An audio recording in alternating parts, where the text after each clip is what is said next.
ചേട്ടനെ നോക്കുന്നത് എന്തെങ്കിലും പറ ഇത് തന്നെ പറ വയൽക്കാർസൊക്കെ പൊളിയല്ലേ അതിന് ശേഷം ഗ്രൂപ്പീസൊക്കെ പോയി ശരിയാണ് ഗ്രൂപ്പ് അവരെ വേർതിരിഞ്ഞവരെല്ലാരും ഒറ്റക്കെട്ടാക്കി മാറ്റി പിന്നെ അവരെ മാറ്റി പിന്നെ ഇപ്പൊ ഇൻഡിവിജ്വൽ ആയിട്ട് ആൾക്കാർ പുറത്തേക്ക് വന്ന് തുടങ്ങുന്നുണ്ട് ഇത്ര നാളും ഗ്രൂപ്പിനെതിരെ സംസാരിക്കാൻ പേടിച്ചിരുന്ന പല ആളുകളും ഗ്രൂപ്പിലുള്ളവർക്കെതിരെ സംസാരിക്കാൻ പേടിച്ചിരുന്ന പല ആളുകളും ഒറ്റയ്ക്ക് സംസാരിക്കാൻ തുടങ്ങിയിട്ടുണ്ട് ഗ്രൂപ്പുകളിൽ ഉള്ളിൽ തന്നെ അങ്ങോട്ടും ഇങ്ങോട്ടും അവരുടെ കുറ്റങ്ങൾ പറയാനുള്ള ഒരു കറേജ് കാണിച്ചു തുടങ്ങിയിട്ടുണ്ട് അതൊക്കെ വയൽക്കാർസ് വന്നതിന് ശേഷം പിന്നെ ഇന്നലെ ഗ്രൂപ്പിലുള്ള ആൾക്കാർക്കെതിരെ സംസാരിച്ചു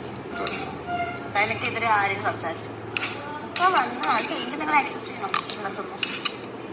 ചേട്ടന് എന്തെങ്കിലും പറ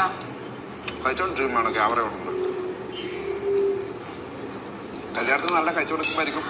ക്യാമറ കഴിക്കുമ്പോ ക്യാമറ വരും അപ്പൊ നല്ല ഡീസന്റ് ആയിട്ട് ഇന്നലെ ഇന്നലത്തെ കാര്യം